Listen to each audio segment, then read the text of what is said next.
All right, gang, we are almost exactly, by my time at least, 1 week away from the 93rd Academy Awards. And it's definitely going to be an interesting show. Of course, it's been a very interesting year.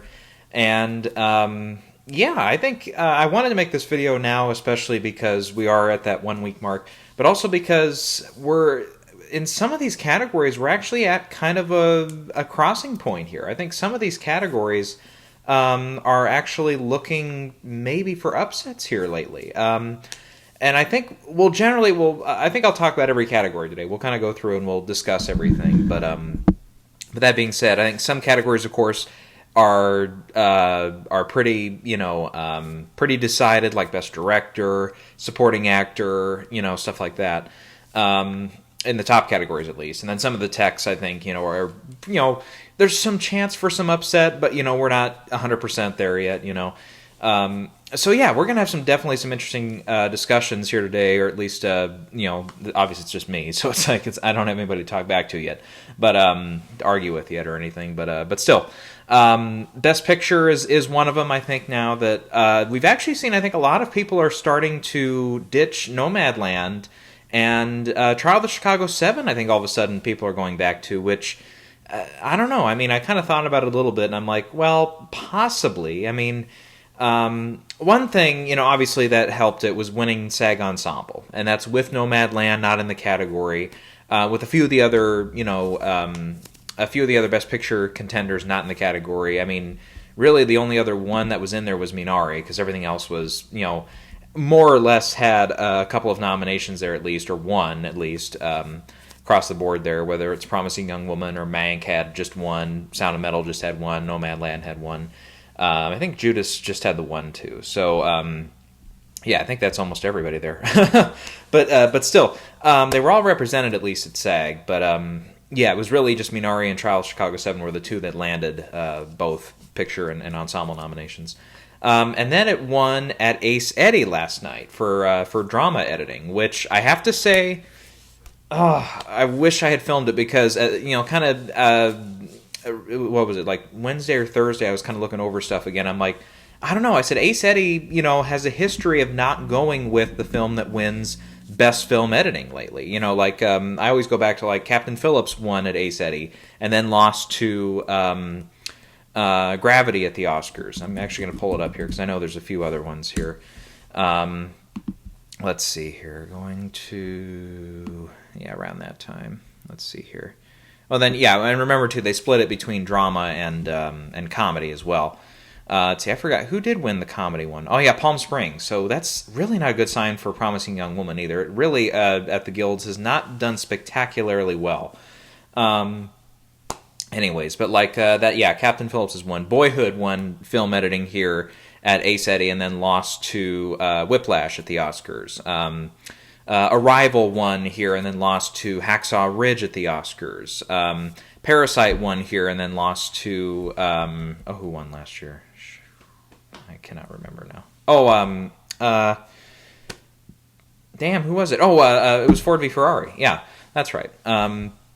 And this year they went with Trial of the Chicago 7, even though Sound of Metal has been doing really well at the Guilds lately. I mean, it didn't win anything at SAG or anything, and it lost PGA, but it won the DGA for First Time Director, which I'm glad I switched to that one kind of in the last stretch there. And it also has done well at the Audio Guilds. Lately especially, and then I think there was one other one that I can't remember now, but it's been doing fairly well at some of these guilds lately, and all of a sudden here Ace Eddie, which I still think Sound of Metal is ahead to win for film editing at the Oscars, but I was like, I don't know, I think they'll go more with Chicago 7 there, and they did. So I'm glad I called that kind of not long shot obviously, but that minor upset there. Otherwise, like I said, Palm Springs winning over Promising Young Woman was not a great sign for Promising Young Woman. And I still think, at the end of the day, it's probably going home with 2 Oscars max. Actress and original screenplay, I think, are the 2 it can win. Otherwise, obviously, the other 3 would be major, major upsets at this point. Anyway, so it makes sense for why those, with those 2 kind of major guild wins, why you'd think now, okay, well, maybe Chicago 7 can do it. If, it is Obviously, I think a lot of people are going to this argument, and that's, Nomadland is likely to get a lot of number one votes on a lot of these preferential ballots by the Oscar voters. But because it is pretty slow, because it is kind of a one-person ensemble, more or less. I mean, obviously you got David Strathairn and Bob Wells and a whole bunch of other folks in there that are, aside from David Strathairn, the rest of them are pretty much unknown actors and stuff. I think there's definitely some arguments out there that could be true, that, there's going to be enough people in the biggest branch of the Academy, the actors branch, that are going to put it, maybe fourth, fifth, or maybe even lower. I don't really sense, for myself at least, and I obviously everybody's got a different opinion, but I don't really sense it being one that's going to be ranked seventh or eighth on way too many ballots. I think that's what's going to help Nomadland still probably push out the victory there. Is that factor? Minari, I think I still have in second place, but I'm tempted to put Trial of Chicago 7 up above it a little bit. For argument's sake, I did have Spotlight in second place. I believe I had Moonlight in second place when that one won over La La Land. I don't think I actually had Shape of Water in second place. I think I had Get Out in second place that year. And I definitely had Green Book in second place for the 2018 Oscars going into 2019. But, yeah. So it's like, I at least want to get that right. I don't want to get the Best Picture in like third or fourth place or lower. I really don't, because that would be embarrassing. But I don't know. And I just think that Minari, it's really at this point settling for that win in supporting actress. I think for Yuya Jung. I think that's becoming much more realistic, especially after BAFTA win too. So we'll get into that category eventually here. But I think with Chicago 7, a couple things that are keeping me off of it. Number one, it would have to be that kind of Green Book level thing, because like Green Book, it is up for editing, but missing director. Actually, Chicago does have one extra nomination over Green Book. I think Green Book only had the 5, right? It had editing, screenplay, 2 acting, and picture. Whereas Chicago 7 has song, not score. Song, cinematography, editing, supporting actor, screenplay, and picture. It does have a little bit more, technically a little bit more support than Green Book did by picking up that one extra tech nomination. But it's not really a sure bet to win in screenplay. Because I think right away a lot of people were making the argument it's going to be Argo. It's going to win editing, screenplay, picture. Which, technically there's a couple other films lately that have done that, not Green Book, but 12 Years a Slave won a tech category in, what I thought was going to happen with 12 Years a Slave the next year was it was going to win a tech category. I had it down for production design that year, screenplay and picture. I didn't have it winning for Lupita. And, lately especially, we have seen a lot of Best Picture winners, minus Parasite and minus Moonlight, win at least one tech category. Obviously Shape of Water had a couple tech categories. Green Book did not. And then, what was the other one? Moonlight did, though, didn't it? No, it didn't. No. All those were screenplay and above. That's right. Okay, let's scratch that argument. Yeah, Birdman had one. Shape of Water had a couple. Argo had one. Artist had a couple. King's Speech had... was it just the one? Yeah, it was just the one. Yeah, or no, not even one, because it was screenplay, actor, director, picture. Yeah. See, I'm going through this in my mind a little bit before I... Hurt Locker had a few. Yeah, I remember. Obviously, Slumdog did. So... so it's not like the biggest thing, but it's like with Shape of Water especially, that's the most recent one. I don't know, I'm trying to think of, I'm like, really, I think Nomadland, I just have it below the line winning screenplay, but it's kind of tough because it's up for screenplay, editing, screenplay, editing, I have it winning cinematography still at this point. Adapted screenplay, I'm still really on the fence on that one. Oh, boy, I'm really on the fence on that one. I'm still, at this point, have not totally made up my mind. I just have Nomadland down right now because that's what I had before BAFTA, where The Father won, more or less expectedly. But, I'm still really not sure about that one, because right now I have Nomadland winning obviously not the exact same categories, but the same areas as Birdman did, which is screenplay, cinematography, director, picture. So yeah, I mean, I have it on that tract, but it's like, again, I don't know. I mean, it could be very much like Argo was, where it won screenplay, picture, and then a tech. Shape of Water won 2 above the line and 2 techs. Yeah, so I mean, there's kind of a little bit of lately with the, if you're taking at least one tech category, yeah, we just try to go through that, but you're generally better off, generally in speaking, if you have either a lion's share plus a few down in the techs, or if you have an even split between that.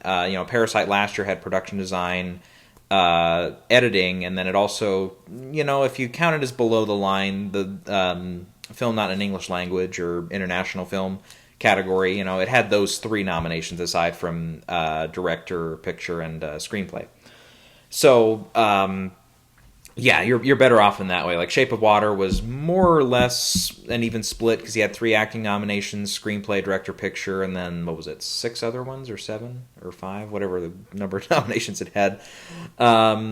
So yeah, it's better off to be kind of in that boat there. Whereas really no film this year has that except for arguably Mank, and it's like a lot of us have it way down there on the list because it has not even screenplay, but 2 acting, director, picture, and then the bulk of them are actually in the tech categories. But yeah, even Minari, it's like, okay, it's got 2 acting nominations, director, picture, screenplay, and then just 1 tech. And yeah, we kind of went through it with the other ones there. So in that race, kind of technically Chicago 7 is kind of lined up a little better with that because it is a 50-50 split with above the line, below the line. But, Sound of Metal is pretty close with that too, with 4 and 2.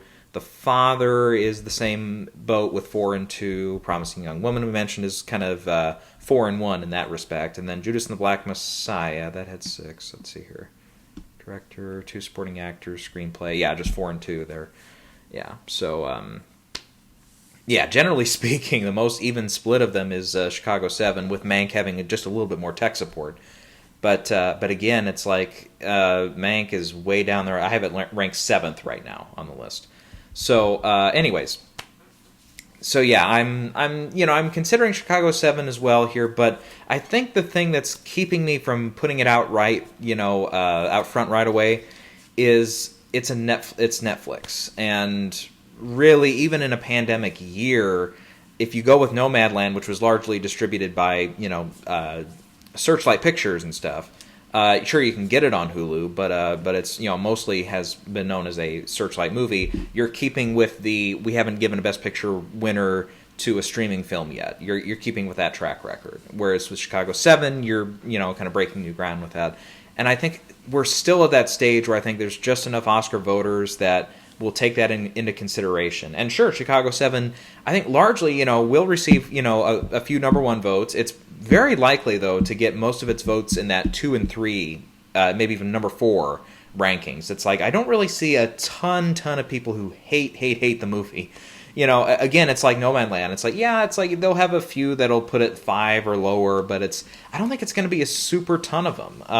Minari, I think you can make, a very same argument for. You're going to have maybe a few more 1s with Minari than you will Chicago 7, maybe. And again, I think the bulk of their numbers there are going to be 2s and 3s. And then you'll have, probably a couple, like there was one article I read from Ann Thompson. She had an Oscar voter there who they hadn't decided all their categories yet, but they said, yeah, Minari for picture, it's like, it was good, but it kind of felt really small. It didn't really feel like a Best Picture. And it's like, I don't know. I mean, I don't really know if I'm going to go with that argument because Moonlight was arguably the smallest film that year in the Best Picture lineup, and that won. So I don't know. Yeah, I don't really know if that argument holds a lot of water there. In many ways, it's like none of these films are like huge, grand epics. Mank, obviously with all the stuff going on with it, with black and white and everything, in some ways, it does kind of feel a little epic-ish in some ways. Chicago 7 is kind of, almost feels like a Spielbergian production, and I think is he still attached as an executive on this? I thought he was. Executive producer, that is. Yeah, I mean, at one point he was supposed to direct it too. It's like, it kind of does feel like a little bit more like a broader film like that too. Versus, Nomadland feels small. Minari in many ways feels small. Judas kind of feels like a mid-major one from Warner Brothers. Same with Promising Young Woman. Sound of Metal feels pretty small independent kind of film, and then The Father. Yeah, it's also, I would kind of put in that more independent, kind of smaller feel type film. So just for that argument there, but yeah, I look at it all still, and I'm still coming down to that point of Chicago 7. Really, I mean, in the year of Green Book, where that won over Roma, it's like you could kind of look back at it and see the path. It's like, okay, clearly number one with Roma, the problem was not enough voters liked it enough or thought it was interesting enough to vote for it number one, or they were concerned about it winning foreign language film or international. It was not known as international film at the time, but international film. They were like, oh, I already voted for it there. It's like clearly they didn't have that problem the next year with Parasite, but still, there was just enough of that going on and enough love for Green Book and enough people that put it 2 and 3 for that one to go through. And on top of it, Green Book had a Golden Globe win, it had a PGA win, and it was nominated everywhere else. Seemingly it could be, except for like SAG Ensemble was like the only place it was really missing a nomination in a key top category there. So I believe it even, and somebody will correct me if I'm wrong here, but it did get a BAFTA nomination for picture too, didn't it? I'm pretty sure it did. I don't think it won anything at BAFTA except for supporting actor, of course, which was largely the case kind of going into some of those final awards. Like at SAG, I believe that was its only win too. It did get a film nomination. It only had 4, and that was kind of our first sign that Peter Farrelly might not make it in, because that was one place I think he missed director. He even got in at DGA. But I don't know. It's like Chicago 7. It's like it won screenplay at the Globes, but then that was it. I think, like myself, I had it winning a picture there. Couldn't win PGA. The best it could do was tie at the Critics' Choice for the Film Editing Award, and then it did win the Ensemble Award, which doesn't directly cross over to the Oscars, but it's still one that I think holds a little bit of weight there. Did win, like we mentioned, Ensemble there, but lost DGA, of course. Went home empty-handed at BAFTA and stuff, so it's like, really, except for the Ace Eddie and the SAG Ensemble win, it really, again, has been kind of on a letdown kind of trajectory here since the Golden Globes night, because up to that point, I think a lot of us had it either winning Best Picture or in second or third place. Right now I have it in third still, but I think it was more or less like if anybody was going to take down Nomadland, a lot of us had our money on Chicago 7 at that point. But so I'll kind of consider a few things, and I'll see, okay, if there's any, reports that come out this week about, different voters and what they're feeling and stuff, then we'll see if it's really still ranking high enough on enough of those ballots to kind of push the needle a little bit, maybe. Okay, director, we mentioned Chloe Zhao, that's over. Okay, here we go. Best actor. Oh boy, I'm not pulling the trigger yet, but it is damn tempting to put Anthony Hopkins here to win. And I say that with a little bit of a sting, though, because again, I think in my mind, Chadwick gave the better performance. He's won more awards this year than Anthony Hopkins has, and I mean it's the last chance for Chadwick. We know 100%. Anthony Hopkins maybe in the next couple of years does get another role or two that gives him a shot at getting his second Oscar, but we don't know that. We know that for sure. It's not going to be a chance for Chadwick. And I was kind of thinking about it today. It's like you go back to some winners back in the day, and it's like there's some that you look at and it's like, oh, it probably should have been so and so, but they didn't. And especially in this category, and they didn't win. Some people argue, I haven't seen both the films, but back in 1939, Clark Gable, a lot of people thought should have won for playing Rhett Butler in Gone with the Wind, because that had swept almost every other award that night. But they gave it to Robert, I forget, is it Donat or Donay or whatever? Goodbye, Mr. Chips, which, to my understanding, yes, is a terrific performance and probably was the better of the two. But, that's one that some people look at like, oh, it should have been, so-and-so, but it wasn't. People look to Humphrey Bogart losing for Casablanca, to Paul Lucas for Watch on the Rhine, as one that, and later that was more or less corrected by Bogart winning for African Queen almost a decade later. But so that was one where it's like, oh, it probably should have been, Let me see here. Kind of going through the rest of them here. At least in those years, it's like, yeah, for the most part, I think largely history says they got it right. I mean, let me look through here. I'm kind of up to the late 40s at this point. And it's like, yeah, you don't really. You can make some arguments, here and there, but it's like, I don't know. There's not really anybody who stands out like, oh, they definitely should have won. I mean, probably the one, as we get into the early 50s that a lot of people look at as probably the better performance, but it lost because of other circumstances, actually is the Humphrey Bogart example. Marlon Brando in Streetcar Named Desire, that was one. That film, I think, has come the closest of any film in history to winning all four of the acting categories, because it won the other three. And Brando, you got to think he was in second place there. I mean, sure, you had some pretty notable films there, like Death of a Salesman and Place in the Sun, which had Frederick March and Montgomery Clift nominated, respectively. But still, I think a lot of people would have probably, if they'd done it over again, would have picked Marlon Brando there in that one. Let's see here. And again, obviously, he did win for On the Waterfront a few years later there. Let's see. Kind of looking through, were there any other ones in the late 50s that everybody said they got wrong? I mean, not really. In the 60s, I know there's one example I'll get to here in a minute. Let's see here. No, probably not that one. I was going to say something with Richard Burton, the year he lost to Rex Harrison, but it's like, yeah, I'd say I'd make the bigger argument, and I haven't seen A Man for All Seasons, but the fact that Richard Burton did not win for Who's Afraid of Virginia Woolf is a crime. That, or you could easily picked him though for Spy Who Came in from the Cold too. That was a pretty good performance. And I love Lee Marvin, though. He's a terrific actor. I haven't seen that film, Cat Ballou, but that's one I think a lot of people in lists will say, like, the worst Best Actor winners ever. It's like Lee Marvin usually is kind of, maybe not always like the number one, but he's like kind of in the top 10, I think. Let's see here, going through here. I mean, some people will say, either Hoffman or Jon Voight should have won over John Wayne in True Grit. My grandmother always says that was his worst performance. How did he win for that? Let's see here. When you go into the 70s, probably the biggest one here, I mean, that people look back in history and say, oh, it should have been, but it wasn't. Al Pacino for Godfather Part 2. He lost to Art Carney for Harry and Tonto. Yeah, and even that year, I think a lot of people would have said, oh, what about Jack Nicholson in Chinatown? It's like, I think, yeah, maybe, obviously they're both terrific performances. But I think maybe that year there was a pretty, a split vote that happened there. And Art Carney, kind of became a favorite that year. And then obviously Nicholson came back the next year and won for Cuckoo's Nest. Let's see here, who else? Yeah, after that, it's like, for the most part, I feel like historically a lot of people look at like all the winners through like the rest of the 70s and 80s, like, yeah, they got it right.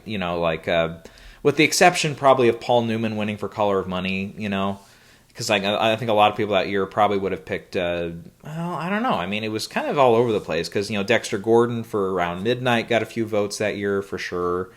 William Hurt had just won for Children of the Lesser God, so even though I think, I haven't seen that one, but it seems like it was a terrific performance and everything. And he was, nominated 3 years in a row because he got in the next year for Broadcast News and had won the year before for Kiss of the Spider Woman. It was kind of tough to pick one that year, but it's like, Paul makes sense there. And then, obviously another one that people say, oh, it's a makeup one, was Al Pacino winning for Scent of a Woman. When, it probably should have been Denzel for Malcolm X that year. Probably should have been, yeah.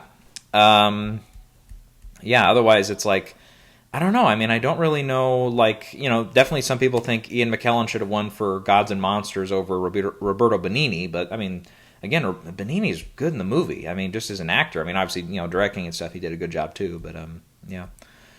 Kind of going through here. Yeah, I'll get back. I have something to say about Adrian Brody here in a minute because it's kind of a comparison there. But and I was going to say something about that for The Pianist too. But we'll get to that here in a minute. Otherwise I don't really see. It's like kind of in recent memory here. I mean, Jean Dujardin winning over George Clooney in my book was one I would have taken back, but it's not the biggest deal in the world.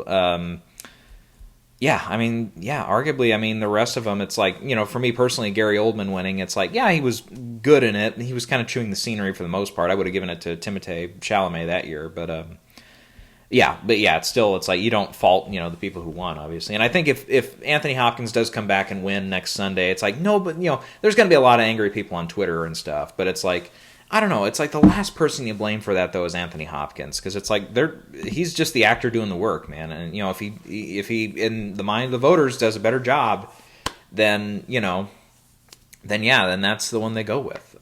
So I was kind of going through that because I'm like, okay, are we kind of due for another one like that, where even the night of the ceremony, there's going to be a lot of people saying, history 5 years from now, 10 years from now, 30 years from now, a lot of people are going to look back and they're going to say, how the fuck did the Academy mess this up and fucking go with Anthony Hopkins over Chadwick Boseman? I can kind of already hear that ringing in my ears from like, I know like the Gold Derby, I'll watch some of their after shows and it's like some of their staff members are like always ticked off when their predictions don't come through, or if the ones they wanted to win don't win, So I can already hear that kind of ringing in the back of my ears. But again, I'm thinking back to it. I'm like, again, remember what happened at SAG with both Chadwick and Viola winning, and Ma Rainey's having an ensemble nomination on top of it. I think the actors do like that movie, arguably, more than they did with The Father, because that went home empty-handed at SAG with just the 2 nominations.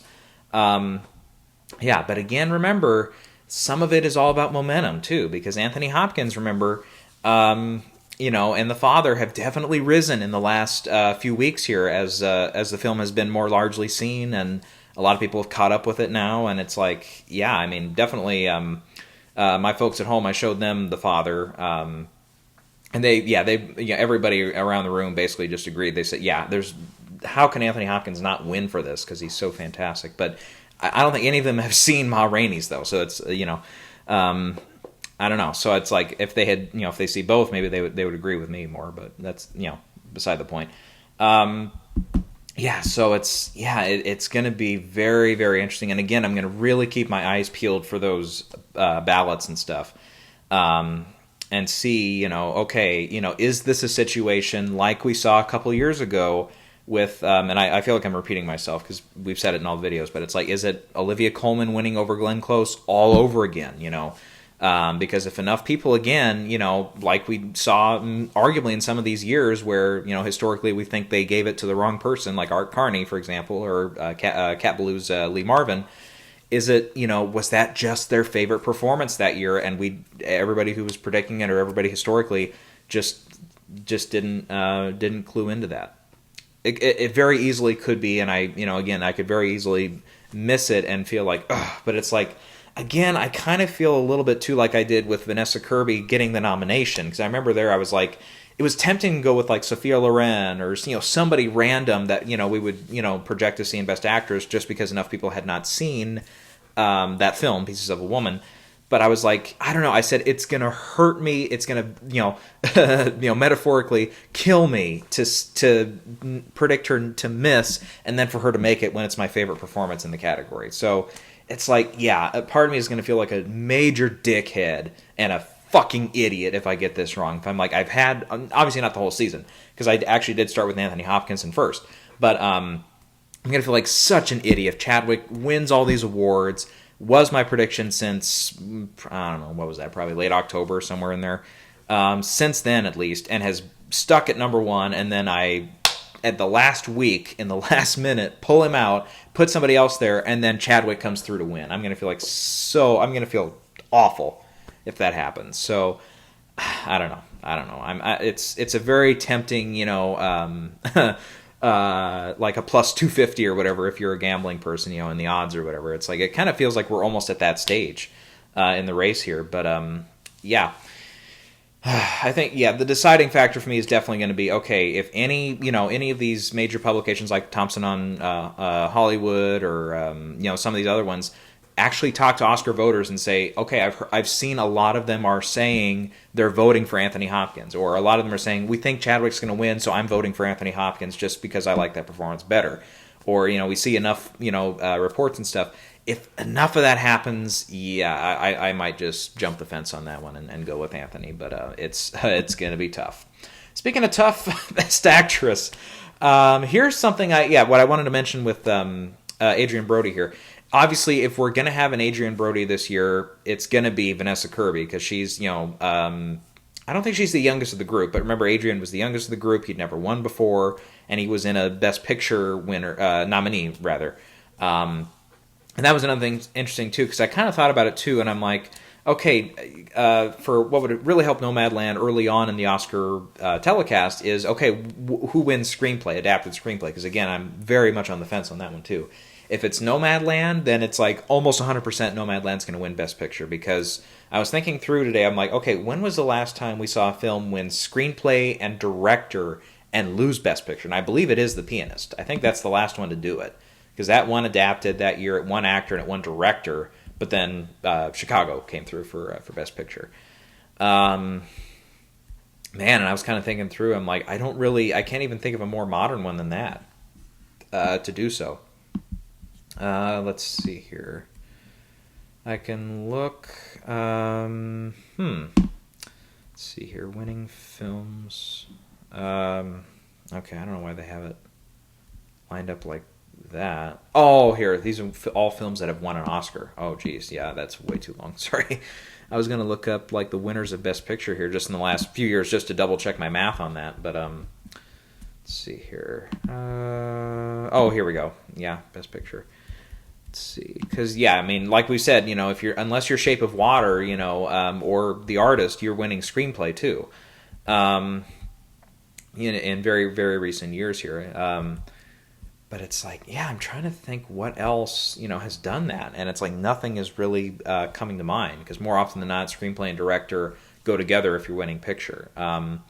Crash, it won picture and screenplay, lost for director, but was nominated. Let me see here. Again, I'm kind of looking through here, and it's like Beautiful Mind won director, yeah.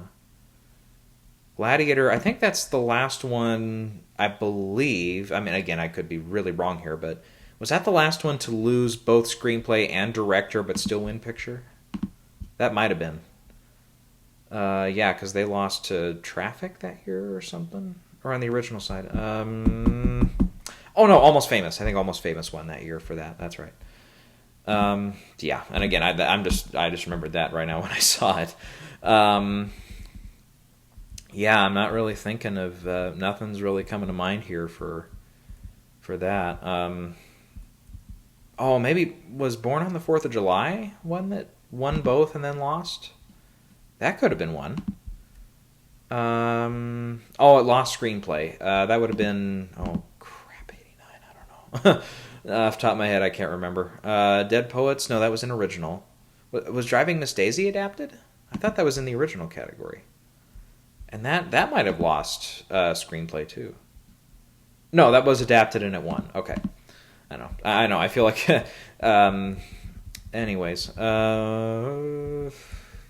I don't know. Yeah, that's long enough. Yeah, I'm not going to go all the way back. I guess technically, Chariots of Fire was one. That one screenplay, though. I'm pretty sure. Okay.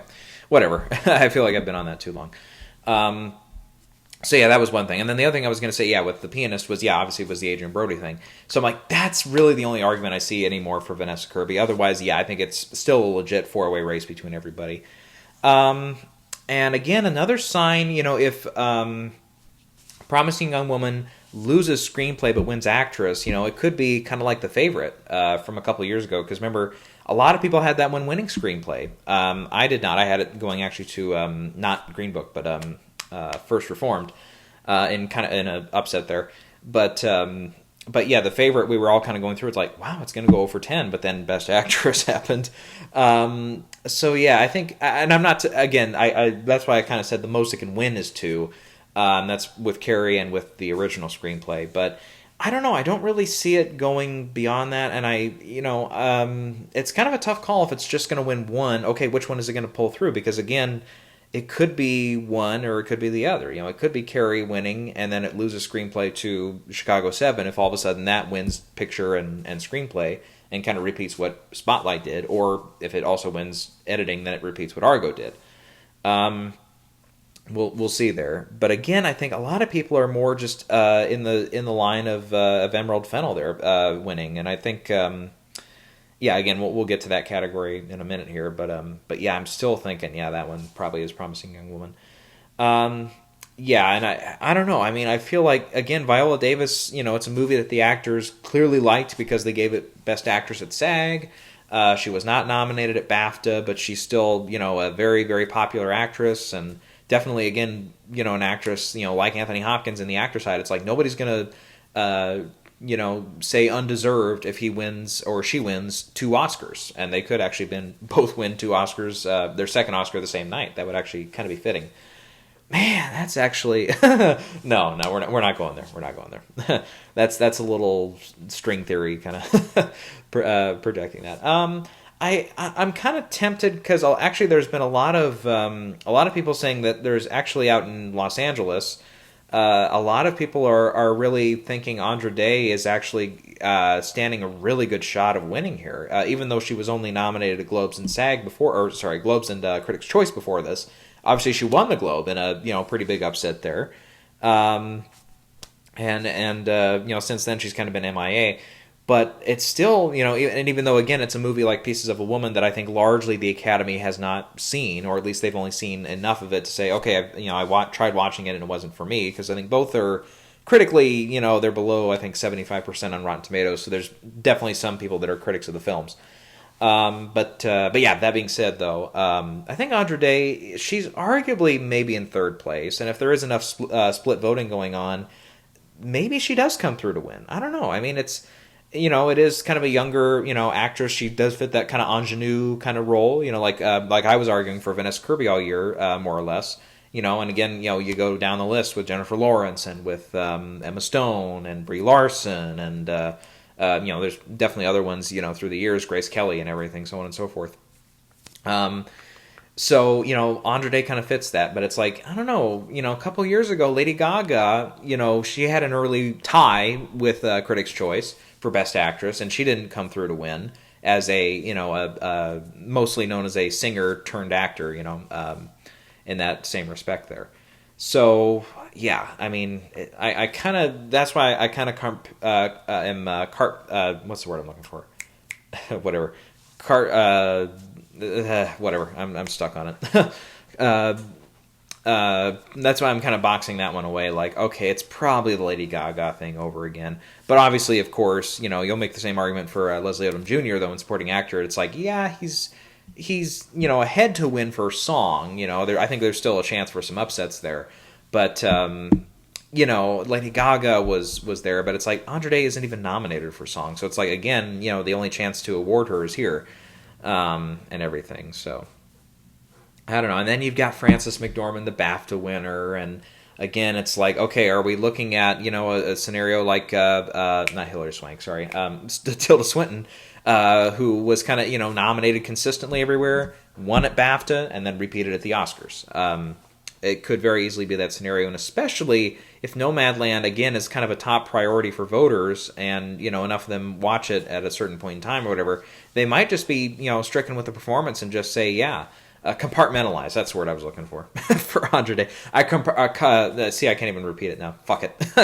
Moving on. But Frances, again, I kind of said last time, it's like she's got a cool factor too. I think a lot of voters, every time she's up, I think a lot of people like seeing her nominated and stuff.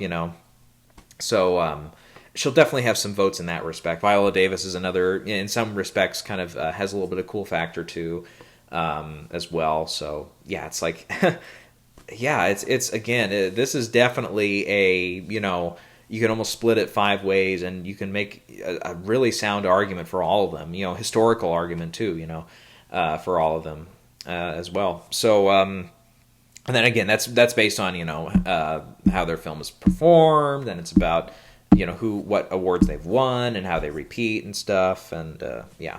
And Vanessa Kirby, like I said, probably, if it is her winning, it's an Adrian Brody type win there. But again, I don't really see the vote splitting going that far down the list to where she can win. And again, a big argument against that one too is Pieces of a Woman is not The Pianist. It's not up for director. It's not up also for picture. It's not winning in screenplay, and so on and so forth. So yeah, I can't. Even though again I would love to see it, it's just not going to happen. So yeah, legit though the other four, you stand on a lot more solid ground. I think with those, and really, I mean, I don't think you can't really laugh at anybody who's picking any of the other four. I mean, and I honestly would not laugh at anybody who is actually thinking that Vanessa Kirby actually can still come through, because a little over a week ago I had her winning still, just kind of as an FU a little bit, but still.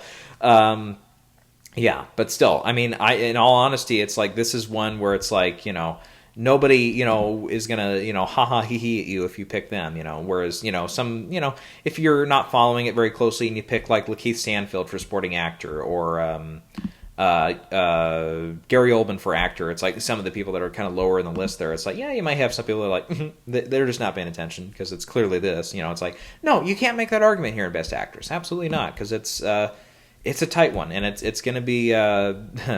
Again, I'm really going to look to see, okay, who are the voters really, really liking here, and who are they going to go with? I need to pull up that article again that Ann Thompson had. I believe this was almost a week ago now.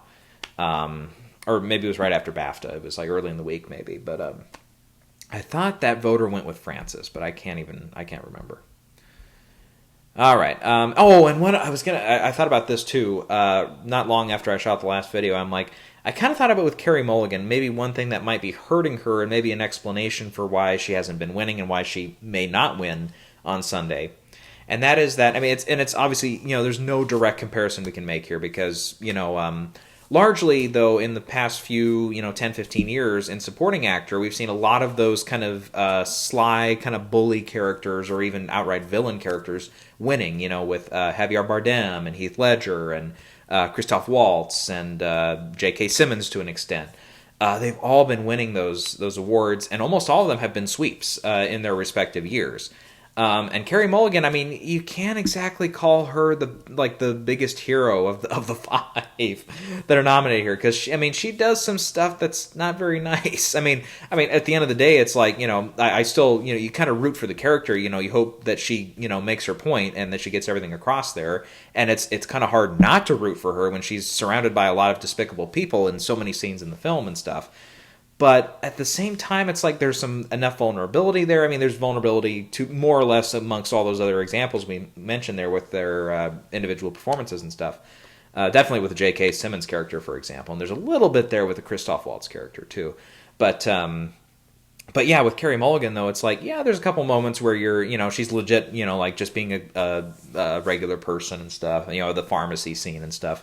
Where it's like, yeah, she's not being despicable. It's like, I don't know, I can't really call her a hero. She's kind of more anti-hero in many ways. I think that's a fair remark there. I mean, you might disagree with me. You might just see her as an outright hero or whatever. Definitely a big feminist, kind of type hero in that way.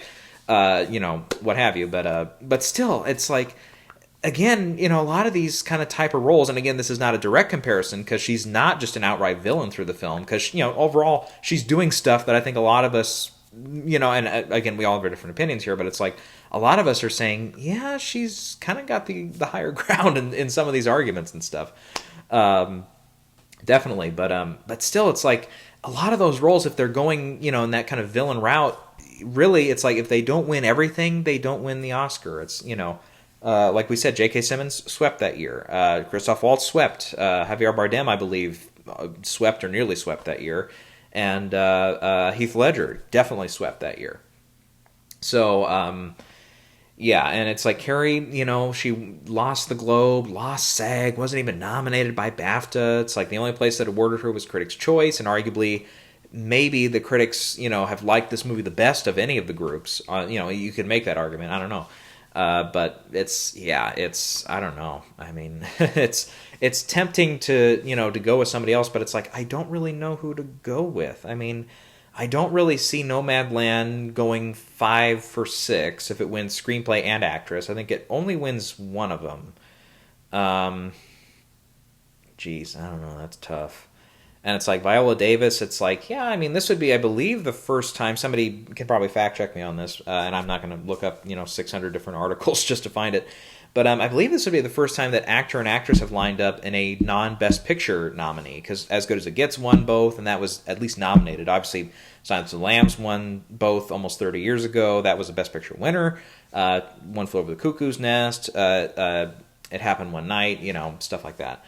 But and there might have been one other one in there that I'm forgetting. Oh, Network won both, and then that lost. But that was nominated for picture.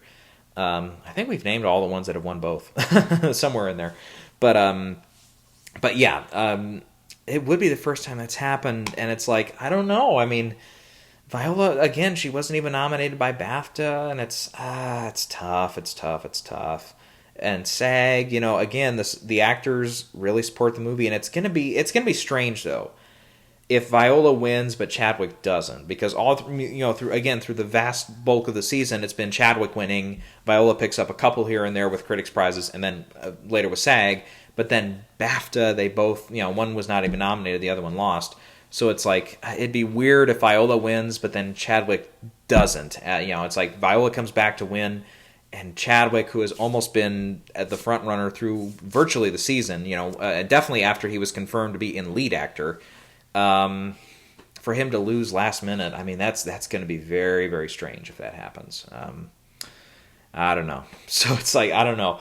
Part of me doesn't want to pick it for that reason, but it's like, I don't know. Just in this moment here, and again, I bounce around with this all the time. I still have Carrie out front right now, but maybe right this minute live, I might switch to Viola Davis. I don't know. It's tough. It's tough. And then it's like, but Frances, again, BAFTA winner, and it's most recent, but at the same time, Viola's SAG win, though, was, the week before BAFTA. So that was like, again, right in a good spot where, Oscar voters were getting ready to start filling out their ballots. So, God damn, that's tough. I don't know. Maybe I'll just throw my hands up and go Andra Day. I don't know. Okay, no changes for now. I'm sticking with Carrie, but it's like, I'm definitely going to watch that like a hawk this week and see, okay, what's everybody seeing there on their ballots and stuff. Okay, supporting actor, Daniel Kaluuya, done. I feel like that's an easy one. Supporting actress, again, unless we see Glenn Close come back in a huge victory, and it's just enough people saying, I'm not even going to watch the film, but I'm still voting for Glenn Close, just so we can give her an Oscar. If there's enough of that, then Yuya Jung is just vulnerable enough, I think, here to lose. But again, I feel like there's a rallying support, a rallying cry around the movie, and I feel like they've got to give it something. And more or less, this is the most sound, category for them to win. So I'm going to go Yuya Jung there. Okay, original screenplay. Again, Promising Young Woman feels like it's, on really solid ground here after a win at Critics' Choice, WGA, and BAFTA. But again, I think you got to watch out for Chicago 7. If it becomes the Best Picture winner, I think if enough people vote for it, in picture, I think enough of them are going to vote for it in either editing or screenplay, or maybe both. Yeah, because I don't see it winning supporting actor, I don't see it winning song, and I don't see it winning cinematography. So it's if it's going to win 2, it's probably most likely going to be screenplay and picture. If it's going to win 3, then the third one would be editing. And I don't know, that'd be a weird combo to win only editing and picture. I don't really see that happening. And then some people have even made the argument, what if it's Chicago 7 that wins picture but nothing else? The first time that would happen in almost 90 years. Grand Hotel, the last one to do it. And of course, as we always say, historically, that was the only film that ever got a Best Picture nomination, nothing else, but still won Best Picture. So, I don't know. I've seen actually a couple headlines, a couple articles that have been published here in the last couple weeks. Some people are thinking that could happen. It would be a strange scenario, but of course it's been a fucking strange year, so it would be kind of fitting. But I don't know. I mean, just especially in this category, it feels like Emerald Fennell, we all know she's very, very, very, very, very unlikely to win director. So if you're going to award her anywhere, it's here. And, Aaron Sorkin, 10 years ago won for Social Network in the writing category. So, yeah, I mean, it's probably Promising Young Woman. But again, if you're betting on the upsets, then Chicago 7 is probably the one to go with here. If you're thinking that Nomadland is going to fall short in picture, and they're going to go with Chicago 7, doing the Argo thing and all that, pulling an Argo, then it could happen. But again, I think the more solid ground right now is on Promising Young Woman. Okay, now adapted screenplay. Again, up to this moment, I'm still friggin' wrestling this in my mind, and I still don't know what to go with here. Because again, historically, Nomadland, lines up with that idea of picture going with screenplay, and stuff like that. They're lining up. But it's like, okay, are we due? Because it was like a 6-year gap between Shape of Water and The Artist when those two did the same. Or where they did the opposite, rather, where they won picture but lost screenplay. And it's like, okay, I can see that happening. And if I can see, okay, The Father, if it wins adapted screenplay, that could become the place to award the movie if they do like Chadwick better in lead actor. And it'd be kind of strange too, because that'd be kind of like almost pulling a Bohemian Rhapsody though, if both Viola and Chadwick win, because it's very likely to win makeup and okay, yeah, fuck it. You know what? I'm going Viola Davis. I kept remembering that point because I have it winning makeup as well. And I'm like, oh yeah, that's right. The makeup and acting win kind of go together. I'm like, okay, yeah, I got it. I think I figured, I maybe figured that one out. But yeah, now that I switched, it's probably going to be Carrie or somebody else. But yeah, that's okay. I'm that one is live. I am actually changing that to Viola Davis. Okay, so now for this one though, it's like, okay, The Father arguably is more the screenplay movie. It's more, there's more memorable lines like, Hopkins talking about his daughter, when we get together, I'm going to hold her in her arms, or we'll be glued together, and stuff like that. It's like great lines like that. Or I won't say the context of where it is in the film, but I feel like I'm losing all my leaves. It's like there's moments like that are very memorable lines. I think it's enough in there. And again, I think I'm going to switch to The Father here. Again, though, I think, and we could be due. It's been, it would be, 3 years, so a little bit of a smaller gap there, but I don't know. I think Nomadland, its only screenplay win has been at Critics' Choice, but again, that's a place that didn't even nominate The Father for picture. So, I don't know. I think, and after the BAFTA win and stuff, this kind of feels like Jojo Rabbit a little bit last year, where it's like, early on at Critics' Choice we had, and that's true, actually. I just put my finger on that too, didn't I? Critics' Choice got adapted screenplay wrong 2 years ago with Beale Street, and they got it wrong last year with Little Women, so they've been wrong 2 years in a row now. Yeah, and that's the only place that Nomadland has won. Okay, yeah, sorted that out. The Father, okay. Yeah, and again, that's the argument, but again, it's like, okay, but Nomadland is your little bit of a stronger bet for picture, though, and all that, so I don't know. Yeah, I could switch back to Nomadland maybe, but yeah, I'll go The Father here. Back to The Father. I had The Father at a couple points winning this year, but quickly I would take it out for One Night in Miami or something else. Okay, so that's those. Let's go to some of the other top categories here, like animated feature. Soul. Yeah, that one should be easy. Wolfwalkers and Soul both have done well here. Soul actually has done pretty well at some of the tech guilds, too. I think both sound guilds had at least one win. I could be wrong. One for sure it won. But yeah, I mean, it actually might have a small shot at pulling off an upset in the sound category and actually going 3 for 3. Yeah, I was just sorry. What I was trying to make before I decided on the Viola thing, I was thinking about it because I'm like, Ma Rainey's, I think the only category it's probably not going to win, and is at a big disadvantage is production design, because everything else, like we said, makeup and costumes, it seems like it's way ahead for those. Actor feels like it should be that one. Actress, up in the air, but it's like it could go that. But then again, it could be BAFTA all over again, where it only wins the 2 techs and loses everything else. So it could happen. But yeah, at least for animated, though, I think really the only one that stands in Soul's way is Wolfwalkers, and that did pretty well at the Annie Awards, but Soul still won Annie over like Onward and a couple of the other ones there for 3D animation. So I just don't think that Wolfwalkers, it's not like Klaus, it's not like it's been winning a few awards here and there through the season. It's pretty much just been Soul all the way through. So yeah, I think they'll repeat with Soul there. Okay, documentary feature. I think we're all on board with My Octopus Teacher winning here. And this is one after PGA I thought about it. I'm like, yeah, it's like Collective and Time and Crip Camp are all kind of fighting for a win here. But Octopus Teacher, like a lot of people, and having not seen these ones, a lot of people have mentioned, it's kind of like 20 Feet from Stardom a few years ago, where it's a kind of, happier subject matter than like all the other ones. And again, I don't know the exact ones here, but it's like, it seems like other than this, those 3, and then the Mole Agent is kind of a little bit more of a fun topic, but the rest of them are like bleak, kind of like The Act of Killing, which I had winning that year for documentary. It's like all these bleak subject matters, sometimes they kind of cancel each other out. All right. For international film or international feature, whatever.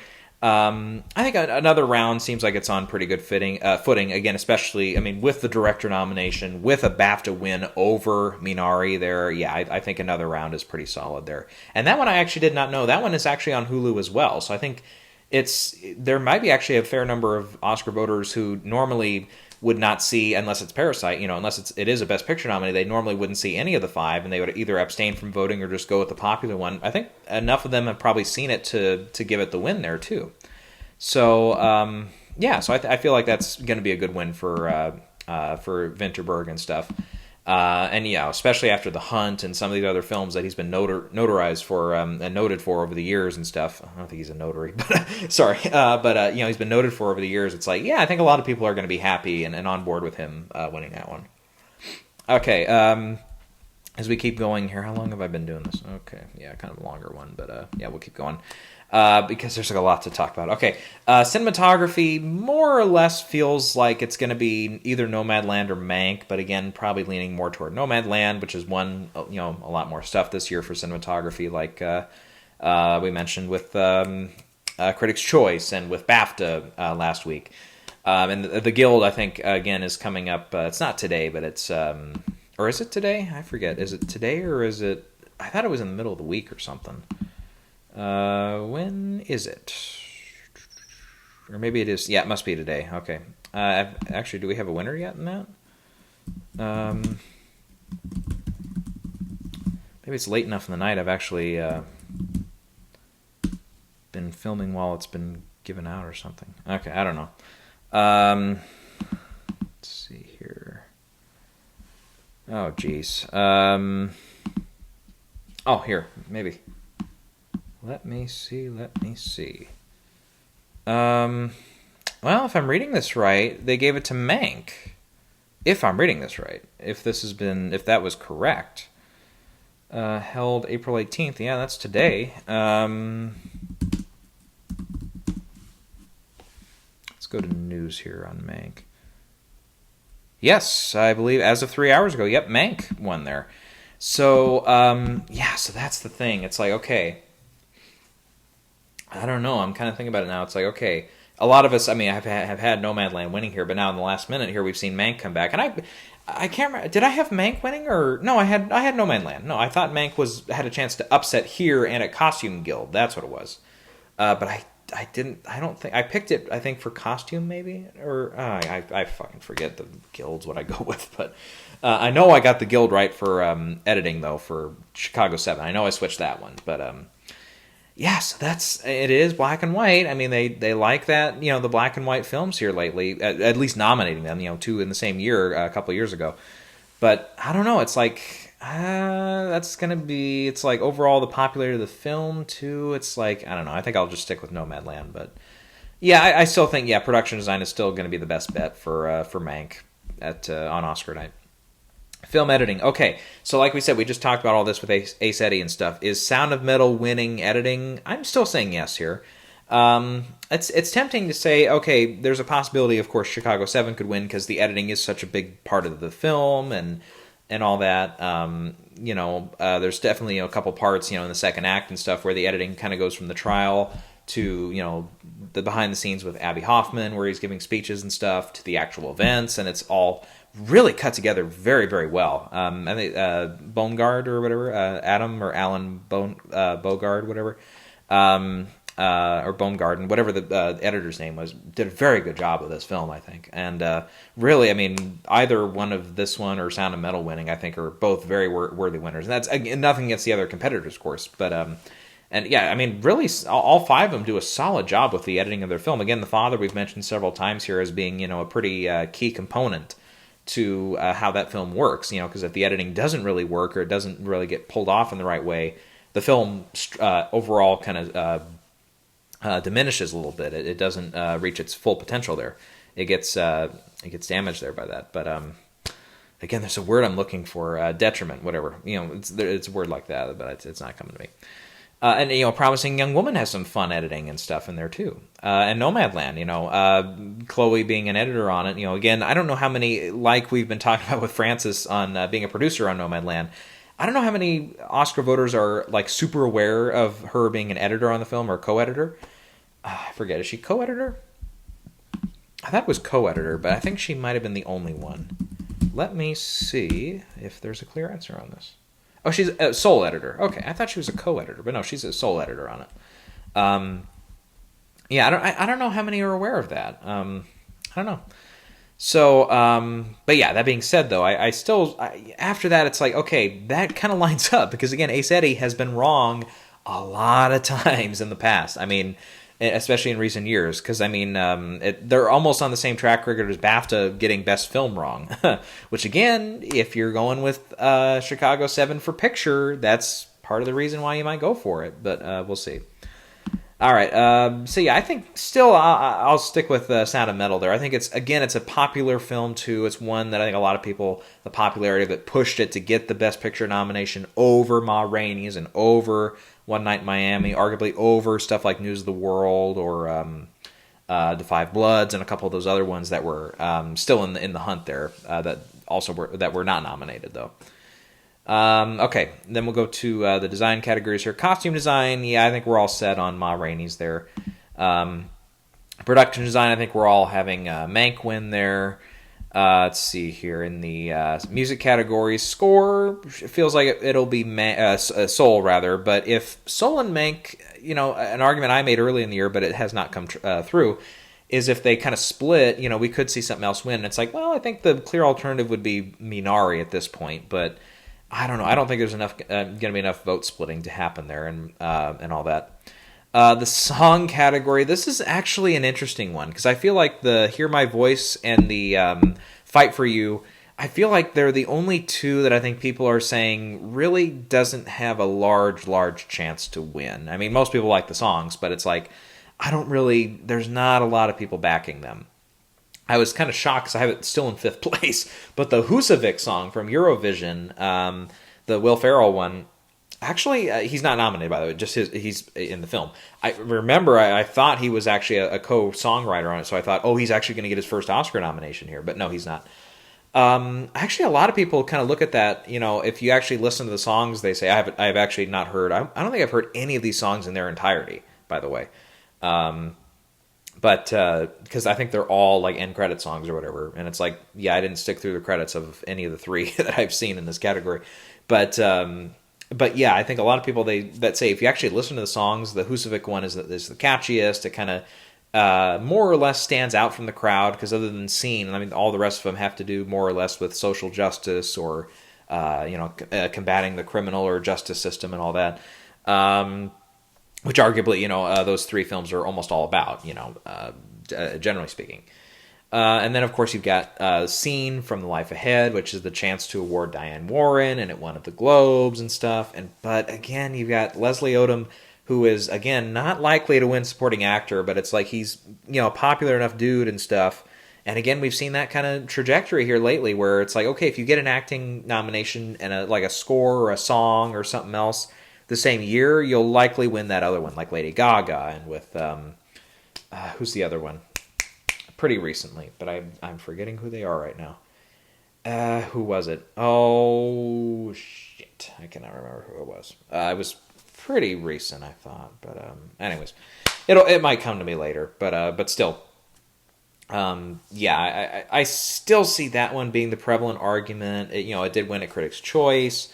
So, I don't know, and it feels like One Night in Miami, it feels like one, even though it's not a very extremely popular film as we saw, clearly, because it did get the acting nomination and screenplay, missed out on picture, missed out on director, missed out on actor for Kingsley Ben-Adir. I don't know, I feel like there's enough, people that are like, okay, it's a good enough film, it should win something, we got to give it something, it kind of feels like it's maybe in that crowd a little bit. Obviously it went home empty-handed at, I believe at BAFTA, right? Yeah, I don't think it won anything at BAFTA.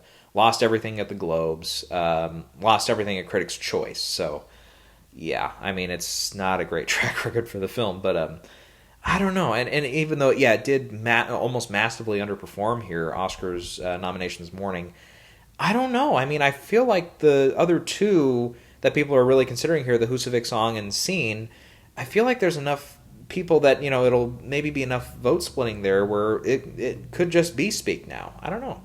it's a tough argument there, but I don't know. I'm gonna stick with Speak Now, but I don't know. It'll be tempting. I might go with Diane Warren here. Anyways, the Husavik one, I don't know. I mean, again, I don't know how many people, just generally speaking, in the Academy have, number one, even heard the song, let alone seen the movie. I don't know. So it's like, I don't know. Anyways. Okay, then yeah, makeup and hairstyling, yeah, Ma Rainey's, and yeah, again, that's part of the reason why I picked, just switched to Viola there.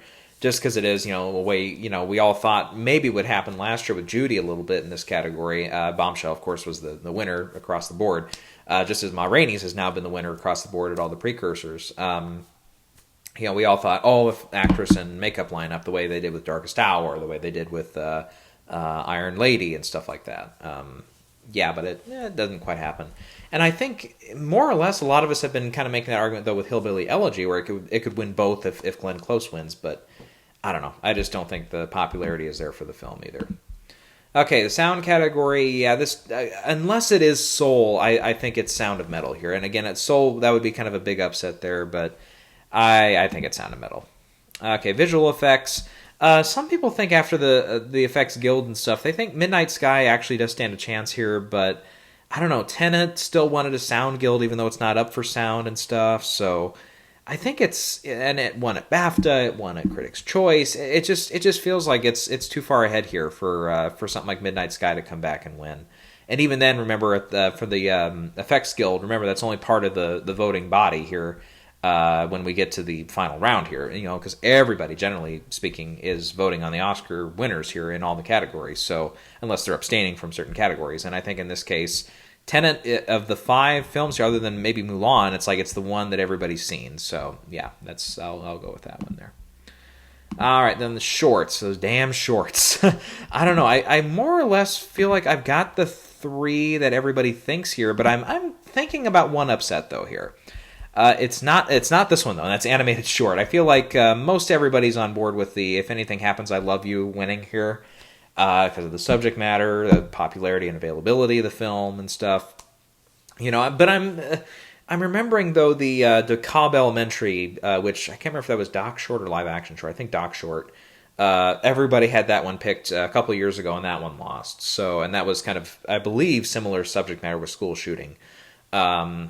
Which again, normally, the Academy would just go for, and they would just, vote for it and stuff if they're aware of the subject matters and stuff, if they've seen them. But I don't know. And then maybe this one, maybe it is, some people argued it's way too depressing. I don't think Academy voters go for it, but it's like, I don't know. It's like not every time. I mean, sometimes the Academy doesn't go for the depressing stuff. They did with Schindler's List, for example, but it's like, yeah, they sometimes, they don't go for the bittersweet stuff, Again, I would say, yeah, look at Schindler's List, look at Moonlight, look at, in some respects, what was the other one I was just going to name? 12 Years a Slave, in many ways, is bittersweet. A lot of those films win, so. Anyways. Yeah, and I don't really know if there's any one film here that really stands out that people say, oh, that's the clear alternative, kind of like we've been talking about with Best Picture. Because, you've got Burrow, which a lot of people like, but I think generally there's not a lot of huge buzz there. Genius Loci, I think, if I'm going to go with any upsets here, it probably would be that one. Just because that one, I've heard, other than the If Anything Happens, I Love You, it's the one I've heard the most buzz about in the category. But I don't know. I just don't quite think so.